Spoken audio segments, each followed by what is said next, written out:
have you done something different with your skincare regime this week? I haven't. It looks like you've exfoliated or something. Your skin's looking really good. Drinking more water? I haven't been doing anything special. More whiskey, maybe. You heard it here first, folks. Drinking whiskey improves complexion. People will be taking that advice and going with it, I reckon. Will they? So I'm going to give you a choice this week. Okay. How would you like to categorise? I've got a couple of joke options. Would you like to categorise them by length or animal type? Animal type. Okay. I've got one about a Dalmatian or a caterpillar. Let's go with caterpillar. Oh, that's a long one. Is it? You sure you want that one? I'm sorry, viewers, listeners. Go on, Pete. Get on with it. So a man gets himself a talking pet caterpillar and brings him home. And he says, do you want to go out tonight to the pub because people love you, talking pet caterpillar? And caterpillar goes, yeah, okay, let's do it. He says, go and get ready then. He says, yeah, okay. So 5 minutes later, the guy's thinking, what's taking him so long? So he says, are you coming? He says, yeah, I'm coming, just getting ready. 5 minutes later, come on, are you ready yet? And it's like, yeah, nearly. 20 minutes later, caterpillar's still not ready. So he calls up the stairs. He says, what is taking you so long? He says, I'm nearly there. I just put my shoes on.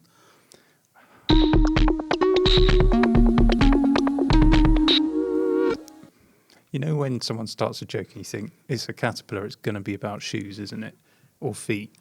And then, like 3 years later, we get to the punchline and it is indeed exactly what you were expecting. I'm sorry about that. What about the Dalmatian? Well, I spotted an albino Dalmatian the other day. Yeah. It's the least I could do. See, that one was good. Because it was over quickly. Well, that's the best kind of jokes. We're back after a week off. Did you enjoy your week off, Pete? I did, yes. I got some walking and some climbing in. Climbed up a few mountains. Now, since you were away, I thought to myself, I'm going to go away as well.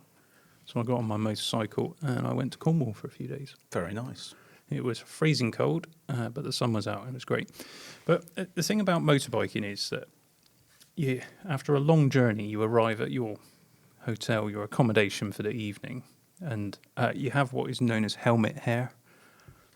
And the shape of your helmet will have indeed imprinted this kind of weird shape onto your hair. But as I'm getting older, I've got less hair on the top of my head. So does that mean you don't have any helmet hair? No, it means that helmet hair is not a good look, Right. not even remotely. And the girl that took me up to show me my room, 2 hours later, after I cleaned myself up and everything, she didn't even recognise me. It's quite distressing actually getting old, as you'll know, Pete, because you Erin's laughing over there. You look in the mirror, and there's this old ugly guy staring back at me. And it's quite depressing. I said to my wife, I don't have that particular issue. Just a guy, fairly charming. Got that sort of mature, aged look that chicks dig. But carry on. So I look in the mirror and I said to my wife, I'm depressed because there's this old ugly guy staring back at me. So I need you to give me a nice compliment to cheer me up. So she said, well, there's nothing wrong with your eyesight.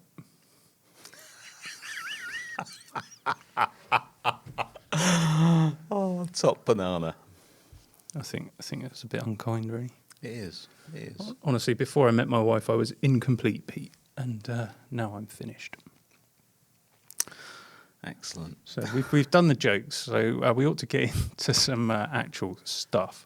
Yes. So our main topic this week is going to be talking about Apple's self-service repair. So if you're new to the channel and you've spotted the thumbnail and thought, I'd like to listen to or watch some content on that, and 5 minutes later after some terrible jokes, you're still waiting for that content. Keep waiting because we've got the news and some other bits yet, but it is coming. We'll probably do a little skippy thing if you don't want to listen to this. For people who don't. Bantosaurus Rex. This is how the podcast works. It's about an hour of me and Pete just sort of chatting and stuff. Trading insults. Welcome to new subscribers anyway. We certainly have a few, so thank you very much for joining us. And if you're not subscribed to our main channel yet as well, that's youtube.com/constantgeekery.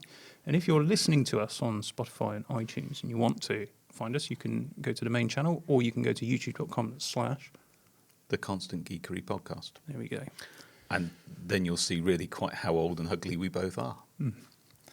So next week is the end of our season 2, or end of our 2021 podcasting, and we're going to do a live show. And the idea behind the live show is that we get to interact with you guys.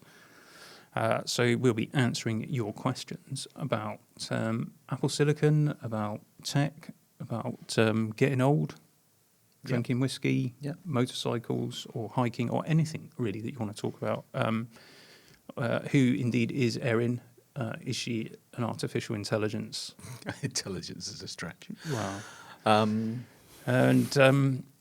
What did Tom do to his chin and his teeth? Those are interesting questions that you may want to know the answers to. So. And can I just say, before we get into the meat of things, I do feel like you've been battered a bit recently. So can I just say that I don't think you've got any uglier with age. Thanks. That was a loaded compliment. Harsh. We've settled on a time. We were wondering what time we should do our live broadcast. Tricky because so we got listeners literally around the world. Yeah, so whatever we do, we're going to upset somebody. We're going to go with 6 p.m. UK time. So at the moment we're on GMT. So you'll have to work that out, and we'll set that up imminently so that you can your YouTube will notify you of it. And we will record the audio and post the audio from the live podcast as well. If you can be here, it will be great to have you. Obviously, the last event we did was the Apple event with the release of the new Macs, and we had loads, but that was on the main channel. So we're not expecting that many, but if we can get a little core of you together, that will be lovely. Have a little chat and talk about things. It'll be nice and cosy. So the topics that are up for discussion, I suspect we'll talk about Apple Silicon. It's basically a year of M1. We've done a lot of testing. I'll be honest, I'm a little bit tired of it. So I think we can talk about that. I'd like to talk about my experience with the M1 iPad Pro after 6 months. I think it's about 6 months now. We've obviously got the M1 Pro and Max chips, the new MacBook Pro chassis as well to talk about. I think we ought to talk about Apple Silicon, the software transition. We ought to talk about what's happening in the next year. What do we expect? So all of those things we'll be talking about next week. Yeah. And anything else perhaps that you want to maybe drop us a line about. It'd be great. We want it to be something of interest to you guys. So let us know in the comments or drop us an email. What's the email? So podcast@constantgeekery.com. So elsewhere in the news. Yeah, Jack Dorsey has resigned as CEO of Twitter. He's been there since, he's one of the co-founders, wasn't he? 2006, he's been CEO since. So interestingly, the shares spiked when he did that. Yeah, it's almost like people are happy about it.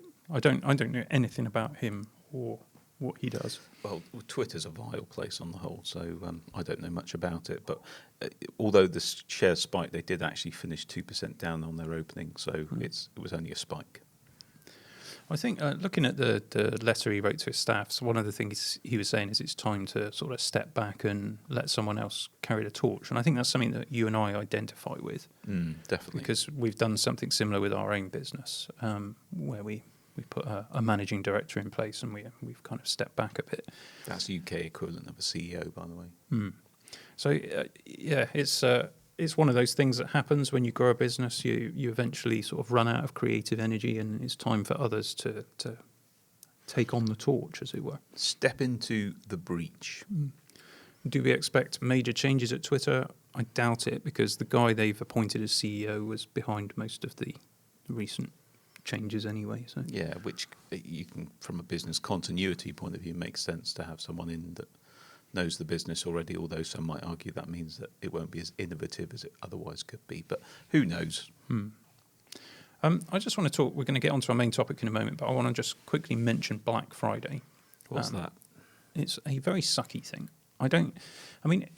How long has it been over here? It sort of invaded the UK a few years back, and it's become a big thing over here, just like it is in America. I don't really understand it, because I've always had the impression that stuff that is on offer for Black Friday isn't really on offer. It's a careful inflation of prices before and then a reduction. But I wondered if this is indeed the case, because I have seen some genuinely good deals. interestingly, Samsung, I'm going to talk about Samsung. So their latest Fold version 3 phone, they're offering it at 20% discount, or they have been over Black Friday, and with a free note kit with the pen and everything. Oh, cool. Could you imagine Apple knocking 20% off their flagship iPhone No. a couple of months after it launched? Interesting. But some might argue there's a reason for that. Yes, perhaps. Who knows? I thought that was interesting. But you'll remember that I said to you back along, I went into a local electrical retailer and I happened to see some Samsung S7 Galaxy tabs, the S7 and the S7 Plus, and they had their keyboard cover on and they were, Yeah. I had a good look at them in the shop and I was really impressed by the quality of the screens. Can you show everyone your impressed face? Excellent. Good. They're just, really vivid, look really good. Definitely as good as the iPad Pro screen. No shadows around the edges that I could see either. That must have been a bonus. Indeed. And they were on offer. And I think that's because the S7 is probably due to be replaced by the S8 at some point soon. I'm not up to speed on my Samsung anymore. Have had a few Samsung tablets in the past. But, I looked at the prices anyway and I thought, cool, that's quite favourable. It was almost enough to tempt me to get one in just to play around with and test on the channel. But I thought, I'll hang on and I'll see what happens on Black Friday. Let's see what happens to these amazing prices. And the tablets are hanging around. Black Friday comes along and it now gets advertised on that same retailer's website as a Black Friday deal with the exact same pricing that it's been at for the past month. So it was already discounted. Now, here's the interesting thing. So I then, out of interest only, watched this over the next few days on a few different retailers' websites and Samsung's own websites, and these things have sold out over that period of time because everybody thinks it's an amazing Black Friday deal, but it wasn't a Black Friday deal. It was just a deal. It was just a good deal that you could have had before Black Friday as well. And this goes to show something that we're very aware of because, part of what our agency does is digital marketing, is that there are techniques that we use as marketers to encourage people to buy things. And one of them is fear of missing out, FOMO. So if you say this is a Black Friday deal, you can only get it for these days, then suddenly you think, oh, if I don't get it now, I'll lose out. See the same thing with hotel websites and things like that. Yeah, there's only a few rooms remaining. And, it triggers primal responses in the brain to do certain things. So just be aware of it. It's very hard to resist, even if you are aware it's being done to you as well. So interesting bit of psychology there. Yeah, and I'm not saying every Black Friday deal is rubbish. There's a lot of this going on, and I think a lot of people go out and buy stuff that maybe they probably wouldn't have done if it weren't for all of the hype. Anyway, it's time to get into our main topic. And we want to talk about Apple's new self-service repair. Yeah, which has kind of come out of the blue, really, a week or so ago. Yeah, and it's I don't imagine loads of people are going to be searching and watching our content on YouTube because we're a bit slow to react to it. But I wanted to take a bit of time really just to figure out what exactly it was they were doing, because the press release isn't exactly loaded down with details, is it? No, and as is often the case with these things, the devil is in the detail, as we found out before, particularly with Apple. So if you're unfamiliar with this, then there's a lot of people who are concerned about right to repair. And right to repair has become something of a political issue. And one of the things that we don't do on the podcast, or try not to, is get involved with politics. However, the principles of right to repair, it's if you buy something, you own it. And you should be able to repair it if it goes wrong. Yeah. But the manufacturers of certain products don't really want you to do that. And Apple is one of the manufacturers that is coming under fire for this, but by no means the only manufacturer. I think Tesla have had quite a bit of grief over it, and John Deere is a big example where they, if you've got a John Deere tractor, you want to get any kind of repair done, you've got to go back to John Deere. Is it John Deere or John Deere? Because I've heard people say it both ways, including tractor owners. I've always known it as John Deere. Okay. But I could be wrong. I am sometimes wrong. You were wrong once. Back in Yeah, it was a while ago, but back in the yeah. 50s. Is Apple responding to this? I mean, there's a lot of stuff going on in the United States with this. Lots of different states have got, court cases or hearings to discuss right to repair, and these big companies are lobbying and doing everything they can to suggest that there's no need for people to be able to repair their devices, or that it creates a security risk, or all of these other nonsense things, like somehow changing your battery is a security risk on your phone. Or a fire risk, which, yeah. So here's the proposition. So Apple have announced self-service repair. Pete, do you want to take us through the proposition whilst I take a glug of water from my Constant Geekery mug? Yes. So along with Apple authorized service providers, or ASPs, and independent repair providers, or IRPs, customers will now be able to access genuine Apple parts and tools to be able to fix their own devices in some cases. So that's going to start with the iPhone 12 and 13, with the options coming for M1 Max in 2022 or later anyway. Specifically with the iPhone 12 and 13, though, it's going to focus on commonly serviced parts to begin with. So that's the display, the battery, the camera, and potentially other items coming again in 2022. And it will be available in the US from 2022. I think early 2022 is what they're saying, and then other countries will follow. Okay, so interesting proposition. Sounds quite good, because generally speaking, actually, if you've got a problem with your iPhone, it is going to be one of those things. You've either dropped it and you need to replace the display. The batteries do wear out at the end of the day, don't they? And I've never had a camera issue, but I know some people have. Mm-hmm. And iPhones, yes, there are. You get problems with iPhones just like you do with any tech product. So there are other things that fail on them, but for the most part, they do last a long time, and Apple does support them for quite a long time. And the only time I've ever had a problem with an iPhone, or known someone in my family or extended circle of friend to have problems with their iPhone, is where they've damaged it. So they've dropped it. I had to have a screen replaced a few years ago because I dropped it. I've never had something just stop working. I'm not saying that's unusual. Maybe you have, maybe you haven't. But normally I find if you look after your device as a whole, that tends to be okay. Yeah. I'm just going to look up the prices for Apple screen replacement whilst I talk about the next bit, which is that customers need to review a repair manual first. Now, what we're not told is what sort of manual that is, but they need to be able to decide whether they can safely perform a repair. I should deploy the air quotes there, because that is indeed what Apple said. Can they safely perform a repair? So what then happens is, once you've decided that you can indeed safely perform a repair on your iPhone, is that you will place the order for the parts using the Apple self-service repair online store. Which will be operated by a third party, by the way. Will it? Not Apple themselves. Interesting. They haven't said which third party as of my last research. I hope it's not the same third party that repairs HP's laptops. It comes with all the parts and a black Sharpie.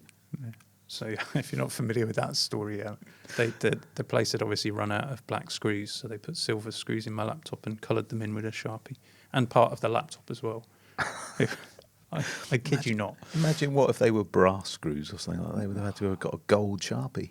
Can you imagine? Unbelievable. Anyway, you've bought the part from whatever third party, and then you can return your used part for recycling to receive a credit. Yes. Now, is that a credit against a future purchase, or is that a credit against what you've already paid? Well, we don't know. That's one of the details we're waiting to find out on. However, fair play to Apple. I like the fact that they encourage you to return the part for recycling, because they're going to be able to recycle it a lot better than your local domestic recycling could. Mm. And in a lot of these parts, there's going to be precious metals and rare elements that There's only so much of it in the earth. So I would say that is a tick for Apple there. Really good. Yeah. So there's a lot of questions about this, and the first question is this actually something that people are going to want? The reason why I'm saying that is because I think the most common fault, other than a cracked screen, and those are quite expensive. I think it's 200 and something pounds for most of the iPhone models to have Apple replace it. If you don't have Apple Care, we'll come back to Apple Care. For most of the phones, for replacing a battery, it's £69, and for the older iPhone 6, 7, 8 and the SEs, it's £49 here in the UK. I imagine it's similar in the US, probably $69 and $49. Now that's not a lot of money. So that includes all of the labour and everything, and it's a very efficient service. And quite often, in fact, Apple will do that without charge if the battery is faulty, because one of my sons had this where his battery had got to the point where it would overheat the device because it was discharging so quickly, and Apple replaced that completely free of charge. That's pretty good. Even though it was out of warranty, and I didn't buy it from Apple. And the nice thing about, like you say, £69 or £49, you know that they're going to do it right. And if they don't, they're going to make it right. Well, if it comes from Apple, it will look, they do the job properly, don't they? So questions are raised as a result of this, because the iPhone is not an easy thing to dismantle. No. And we'll come back to that in a bit. So the question that I want to pose and then discuss is this great news for right to repair? Are people who've been campaigning for right to repair I know some people are getting excited about this and thinking it's great news. Is it great news, do you think? Well, I'm not so sure, because when you look at the context of that, a battery and the cost, it'll be interesting to see how much the battery costs. I think it's a start on that process, but it's not the right to repair that the right to repair evangelists looking for. They're talking about other things that go wrong with a phone. So things like charging ports, microphones, smaller component repairs. I've been doing a bit of research on this, and I watched a video that Lewis Rossman put out on it, because back in 2019, Apple started something called the Independent Repair Provider Program. You mentioned ERPs earlier. That's what Apple is referring to, these independent repairers. And ostensibly, they're supposed to get the same training, the same parts, the same tools that the ASPs get. So they're supposed to have access to everything. But actually, when it came down to it, it seems that it was very limited. Displays, batteries, that was included, but no charge ports, no microphones, no Mac parts. So it's quite limiting. The other issue is to get the part. If a customer brings in an iPhone with a cracked screen, what you've got to do is get the IMEI number for the phone and submit that with an order to order the part. And that can take up to a week, during which time the customer's doing what? That sounds wonderful. I'll be without my phone for a week. People don't accept that. So for independent repair stores, I don't think it's been an amazing thing. No, it's not a viable way of doing business, is it? And the other issue that they have as well is they have to sign a very restrictive agreement to be able to have this status. And if they have any components in stock that they shouldn't have, Apple can remove them from the program. Yeah. Now, this is what Lewis Rossman was talking about, because, of course, he does component level repair. And so he has components from various different sources so that he can repair these devices. So by virtue of the fact he has those things, he doesn't qualify to be in the independent repair program. And if he was in that program, he wouldn't be able to do the majority of his work. So his point is that it was a meme program. It was a PR stunt. It wasn't a real thing. Yeah. And so is self-repair going to be the same? Because so far it seems like it might have some similar limitations. Yeah, it does seem that way. And there's still a lot of questions about that. Sorry, I'm just trying to catch up on my notes here. Well, And take charge ports for an example. I mean, that's quite a common fault on phones because, people carry their phone around in their pocket or in their bag and bits and pieces get in the charge port and the cable goes in and you can see how those things get damaged. So that's quite a common repair. According to Lewis Rossman, that's one of the most common faults that he gets. And One of my friends once got part of a banana in their charge port. did they? Which part of the banana? The fleshy bit. Oh. You know the bit at the bottom of the banana? The handle. The bananas, as I like to call it. The bit that you can't eat. Well, you can. That you probably don't. What you should do when you peel a banana, you should actually hold the stalk and then peel from the bananas end. And apparently that's the right way to eat them. Yes, I've heard that as well. Mm. And yet we don't. And yet we don't. It's more messy. Mm. Don't know. How do you peel your banana, Erin? From the bottom. From the bottom. Of what, from the bananas end? Yeah. Yeah. So you hold the stalk. So you do it the way the experts say is correct, the messy way, but that gives you a handle. Yeah, well done. Interesting. What about you, Tom? Tom doesn't eat bananas. What about you, listeners? Let us know in the comments. Of course, our listeners won't be able to hear Tom and Erin talking, but they are here, I promise you. Tom doesn't eat bananas, and Erin doesn't exist, as we've already established. So you've got a message there, Dave. This is all going wrong, isn't it? Let's get back to the point. So what they're saying... Charge ports, a very common fault. Yes, but doesn't seem to be included, although what they are saying is there's more than 200 individual parts and tools available, yet they only mention displays, batteries and... Yeah. So again, we'll need to see what those are before we can start making an assessment on... And of course, that information hasn't been published yet. What about...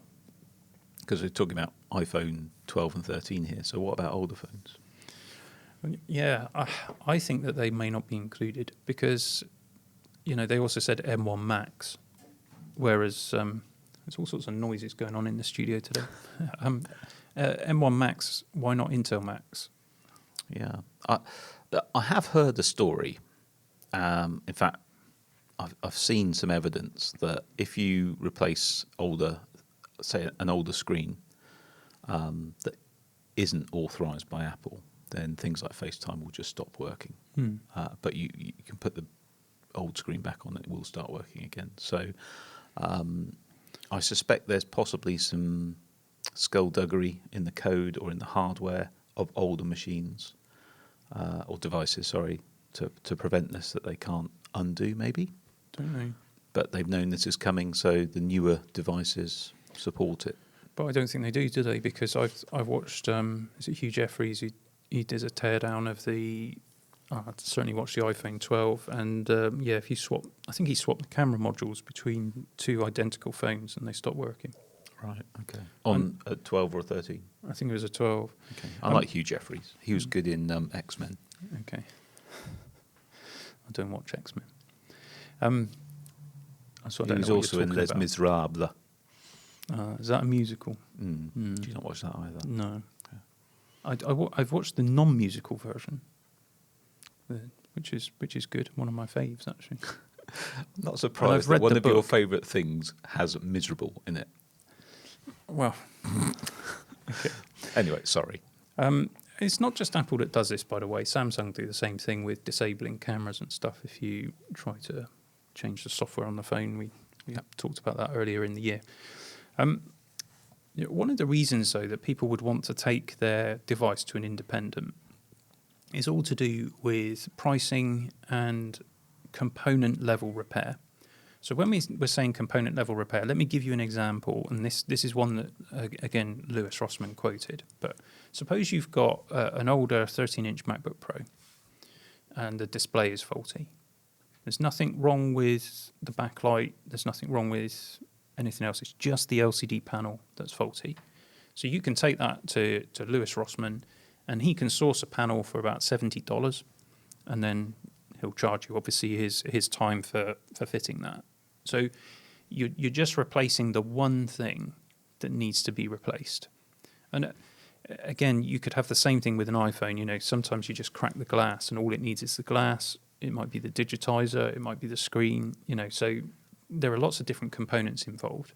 But what Apple will do is they'll do like a complete... The whole assembly, basically. Yeah. So what they'll do is they'll change the whole top case of the laptop. So the metal outside bit, the hinge, the backlight, the screen, the glass front, everything. And that, Lewis Rossman was saying, was about $450 for the 13-inch. But I'm pretty sure he was quoting eBay prices there. I don't know what Apple would charge if you went into their store. Probably more than that. Now, can I be devil's advocate for a moment? Not for any reason other than for the sake of balance, but I can understand why Apple choose or have chosen in the past to do that.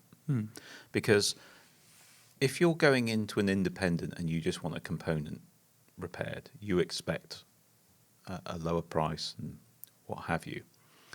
If you're going to Apple and let's say they do what the independent repairers like Lewis Rossman do and just replace the one component. Often, you could, from an Apple point of view, there could be other problems brewing.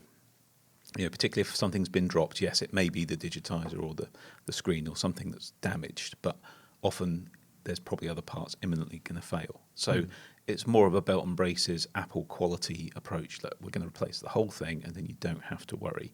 Whereas if you go to an independent repairer, chances are you just replace what you need to because I need this on the cheap and I'll take my chances. So I can understand why Apple have taken that approach in the past.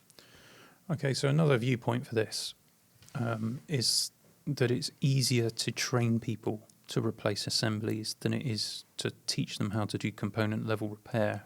Soldering under a microscope is it's a real skill. It's a real skill. So I think Apple is primarily doing this because it makes it possible. But I guess the argument of people like Lewis Rossman is that why not give people the choice? If you want to take your machine back to Apple and have that kind of service on it, and I totally get your point. Some people will want that experience and they'll want that peace of mind.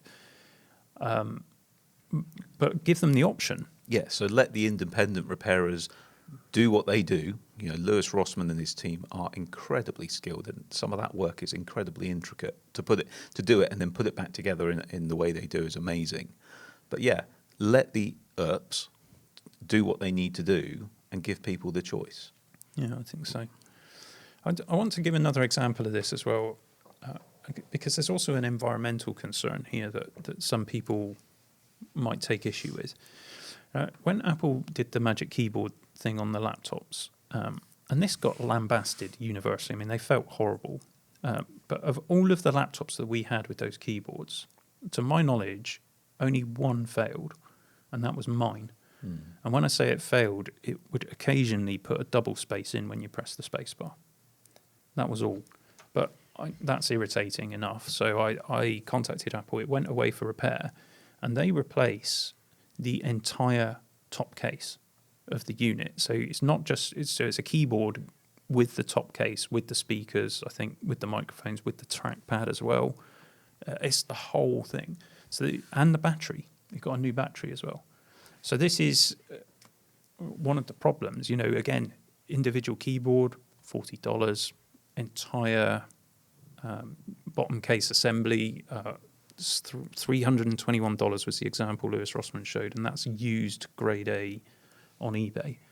So if you go to Apple for this stuff and you're out of warranty, and the keyboards are slightly different because Apple have an extended program of keyboard replacement, but if you go to Apple with an issue that needs component level repair, they won't do that. If you've got an issue with something on the logic board, they'll swap the whole logic board out. And because your RAM and your SSD are soldered onto the board, it's a whole new computer essentially. Yep. And so the cost out of warranty makes it completely pointless to do that because you'll be within $100 or so of the price of a new machine that will be better. And I think that's one of the big issues that people take with this, recycling aside, is that this is not an environmentally friendly way to deal with kit and equipment. No. We've got a helicopter going overhead. Welcome to the noisiest podcast I think we've ever had, but we're going to run with it. No, I agree. And yeah, choice is what it's about. I mean, It's similar to a car, isn't it? You know, there were some changes in legislation quite a few years ago now in the UK. I don't know what it's like in the States or other countries. Perhaps you can tell us. But it used to be that if you bought I don't know, Jaguar or Volkswagen or that, it would only stay in warranty if you got it serviced at a main authorised dealer. And that was changed so that you could go and get it serviced at an independent. As long as it's got genuine parts, I believe. Yeah, that's right. But gradually over time, that's changed to make it more accessible and give people the choice. And, you know, sometimes, let's face it, I mean, we've been in situations in our lives where we've been keeping our cars running with sort of sticky back plastic and elastic bands. And, you know, you literally you do the bare minimum. And we respect that some people, that's all they can do. And Apple should recognise that and allow that. So I think it's a step in the right direction. No one could argue against that. It's a step in the right direction, but I think we need to really see what the pricing is going to be like, to see how that recycling credit is going to work as well, to be able to assess whether people are actually going to do this. I mean, here's a few questions that I came up with for consideration with this. But the repair manual, is that a full service repair manual for the entire iPhone, or is it a very limited kind of user-friendly, dumbed-down version? I bet you it'll be the latter. We don't know that, though. I bet you it'll be the latter, though. Okay. We don't know that, though. No. What about your warranty? Yeah, this is the one that immediately came to mind. If you do the repair yourself, will the warranty end? Yeah. And do you need to buy expensive tools to disassemble the products? Because your iPhone has no screws on it. It's all glued together, isn't it? Yeah. I mean, they used to have screws at the bottom. I don't think they do anymore. Yeah, some of the older ones do. You need something to heat it up. So you've got to have some kind of hot plate thing to warm everything up. I mean, and if you're going to be opening these things, you really do need the tool to get it done because they're glued together. Yeah. iFixit produce a whole load of tools that do all that. This isn't sponsored, by the way, but they do produce a whole load of tools so that you can service it yourself. But again, you need to think about that, don't you? Because it's not just the skills. You then got to think, right, if I need to buy a load of tools, particularly the Apple ones, and will Apple say you can only use their tools to qualify for this program, all that kind of stuff? Is it going to be the case you're going to buy a tool that you only use once? And does that make it economically viable? You know, if you're repairing stuff all the time, then of course you get the best tools you can afford. Well, I would have thought this is the blocker for everybody. If you're going to change the screen or the battery or anything on your iPhone, you have to be able to get it open. And the machine to get it open is over $200. Or you've got to do some kind of, budget. I mean, I just think for the amount of hassle and effort, when a battery repair is at £49 or £69, I wouldn't even think about it. No. I would just send it to Apple and get them to fix it at those kind of prices. So it doesn't matter what price they charge the battery at. For me, paying £49 or £69 is worth, my time is just taking it apart. It's just not worth it, and having the tools and everything. So at what point do you get to a level of pricing where somebody's actually going to think, yeah, I do want to take this on myself and I want to buy all the equipment that I'm only going to use once in order to do it? Yeah, that it could end up being more expensive, couldn't it? It's going to be interesting to see how this pans out, but I completely agree with you. So what about the new MacBook Pros? Because they are easier to repair than the previous generation, aren't they? Yeah, so in the teardowns, was it iFixit who did the teardown? They gave it a 4 out of 10. I think the last one had a 1 out of 10 repair score. Still not a great score, is it, to be fair? Well, no, it's not, but a lot of that is down to components being soldered onto the logic board. And so that you're limited in what you can do anyway. And again, Apple are by no means the exception to that. That's very, very common. If you want a small chassis, you need to do that, really. It is. I think soldering SSDs is fairly uniquely Apple. I know some people do that outside of Apple, but not usually on premium laptops. What a lot of people don't understand about the SSD is that the controller is part of the M1 chip. It's Apple's own proprietary stuff. So I'm sure they could make it so that you could buy an off-the-shelf NVMe drive and pop it in, but they've chosen not to do that. And there's obviously some very cool trickery going on with the SSD in these things. Yeah. So, Apple can't keep standing in opposition to right to repair, because right to repair is gathering traction and it's becoming a bit of a social movement almost, if you like. Apple do like social movements. They do. They do. They like to be seen to be part of those things. And I wouldn't be surprised. I mean, obviously we've had this press release. I think Tim Cook's talked about it a little bit, but I wouldn't be surprised if we'll have a lot of, PR at some point, perhaps at the next Apple event, where they wax lyrical about how they've always been on the side of this and make it out that they've always been champions of the user and the right to repair. So it'll be very interesting, just like they have with environmental issues. That they'll adopt it and make it into a marketing piece. Well, and why wouldn't they? I mean, they're making a big thing about environmental things. They've changed all their packaging. They're doing genuinely good things with recycled materials, and repairability is all tied in with that. In fact, it's almost become a bit of a moral issue, I think, because of the environmental concerns. So I think let's not forget as well that Apple is fighting multiple court cases on repair issues that individual customers are bringing when they've been fleeced for a repair on something, and they're taking Apple to court over it. And it costs Apple a fortune to keep fighting those things. So it makes sense that they're going to backtrack a bit. And, if they take that position, and I think that Apple are presented with an opportunity here. They can go all out on this program and make it a genuinely decent thing. There will still be people arguing against it and all the rest of it who don't understand the commercial realities of doing business. But Apple can go a long way to resolving this, to winning over customers who would previously not have considered Apple. And I think they should do that. I think they should embrace it, because then they fight for the user, to quote a particular movie, and they come to the side of their customers. Well, that's going to do them good. And they have done that. They've backtracked before. They've done it with ports and touch bars on the latest Macs. And what we have now in the new MacBook Pros is much more the Apple of 10 years ago. I think someone said that in the comments recently. So Apple do listen. And you can say, well, they haven't on this for a long time, but at least they are starting to now, and they should be commended for that. But there is another cynical thought, Go on. Well, there are some that argue that Apple have reached the ceiling of what they can do in terms of market saturation with iPhones particularly.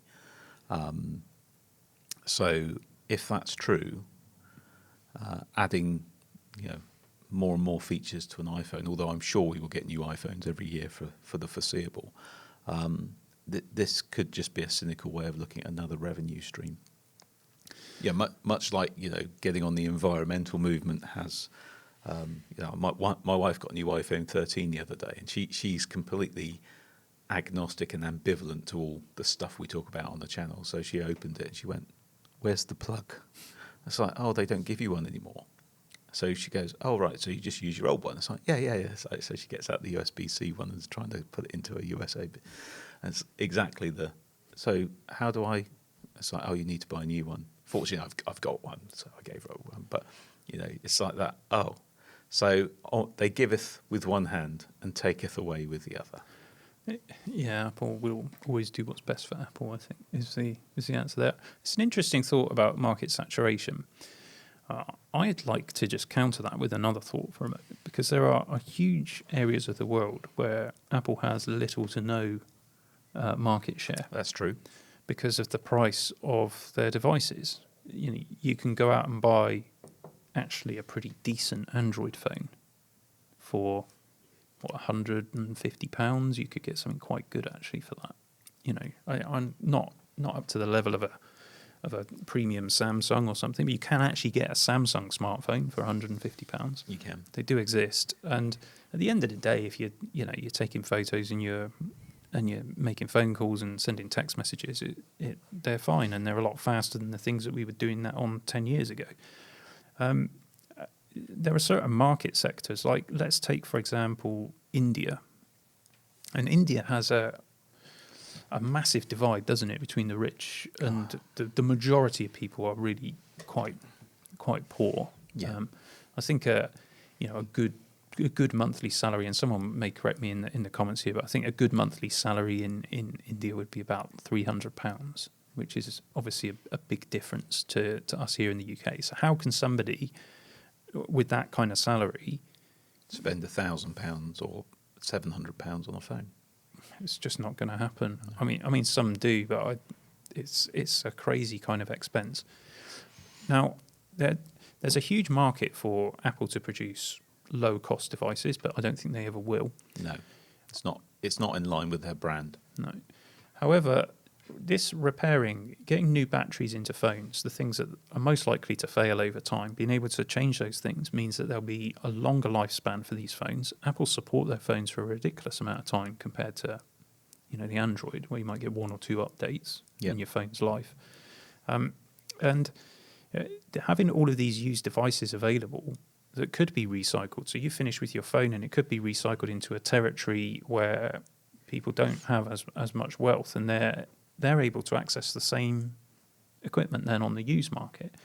Now, this is good for Apple because it brings more customers into their ecosystem. Mm-hmm. Now, they might need to adjust their pricing strategies for in those particular territories, but getting the subscribers on board, that's where the money is. Getting new iCloud storage, new One subscriptions, new Apple Fitness, new Apple Music. Yeah. Like you say, they might need to adjust it for a region, but yeah, it makes perfect sense. So I do, and not just that, but everybody who then buys it is going to be on the App Store. Apple's taking a cut. If they're using Apple Pay, Apple gets a cut.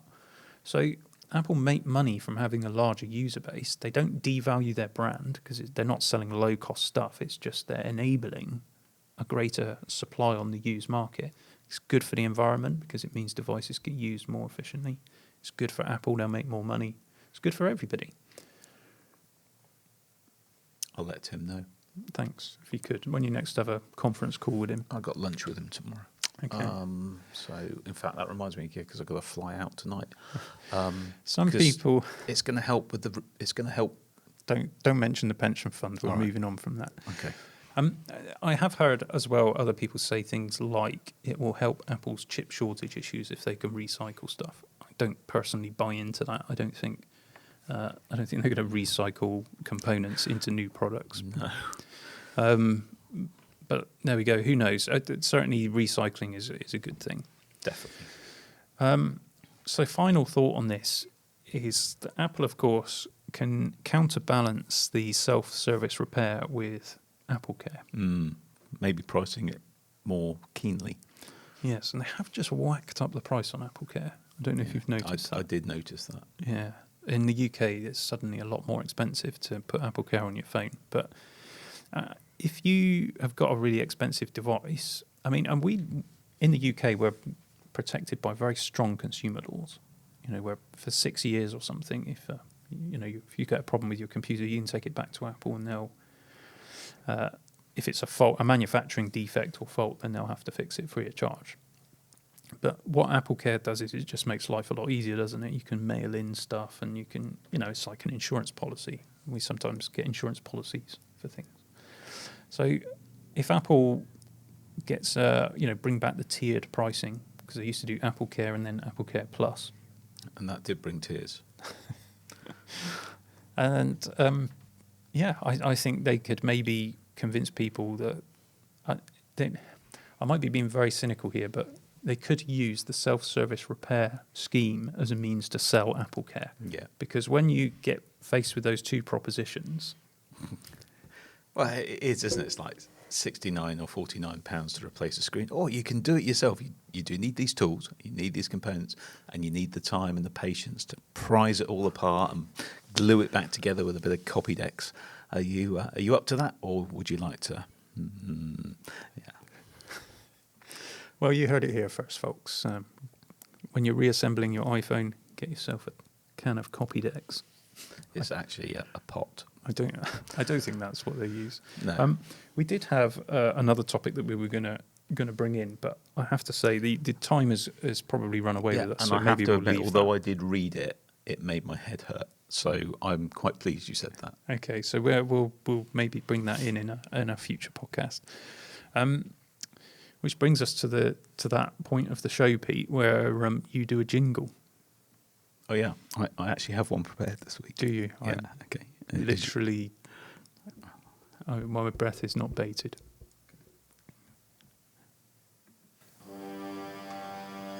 Rumour Mill, it's the Rumour Mill. Rumour Mill, it's the Rumour Mill. Rumour Mill, it's the Rumour Mill. Rumour Mill.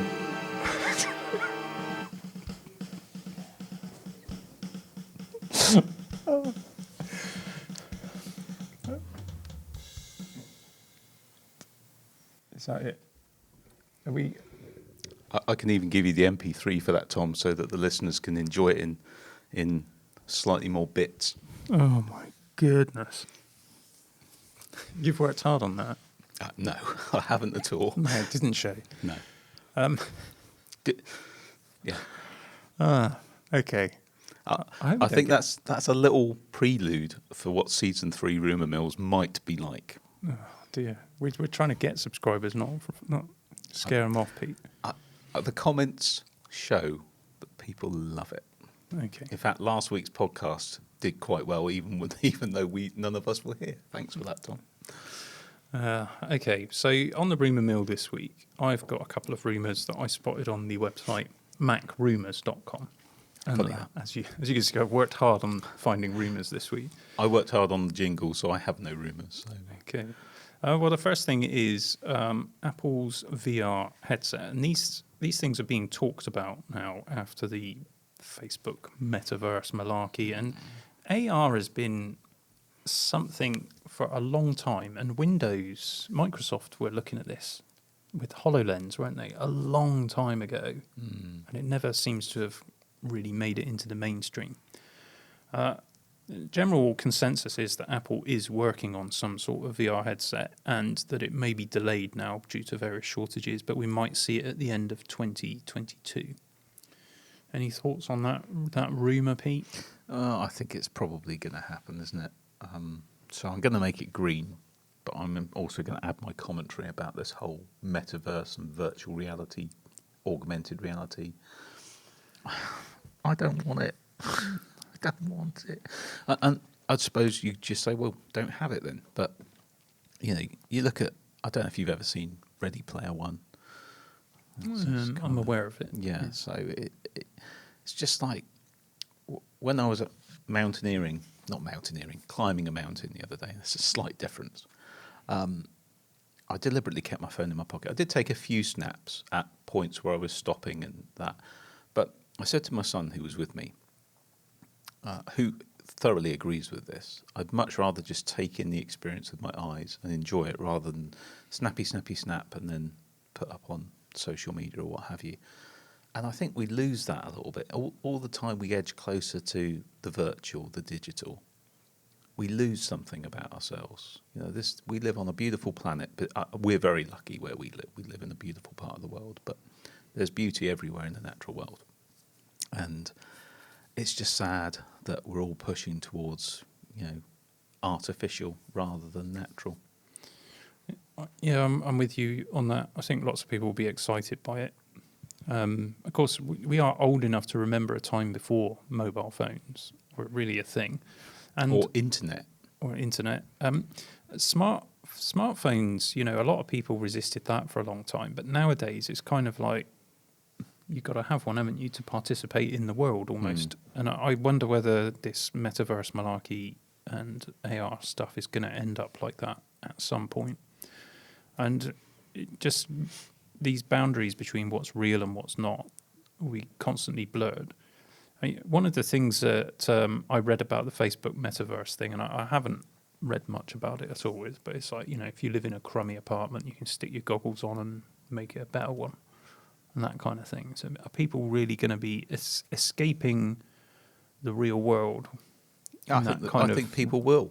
Yeah, I think people will, because people do it by other means now already. We all do it to a degree, but I just think it's a sad indictment of where we are as a society.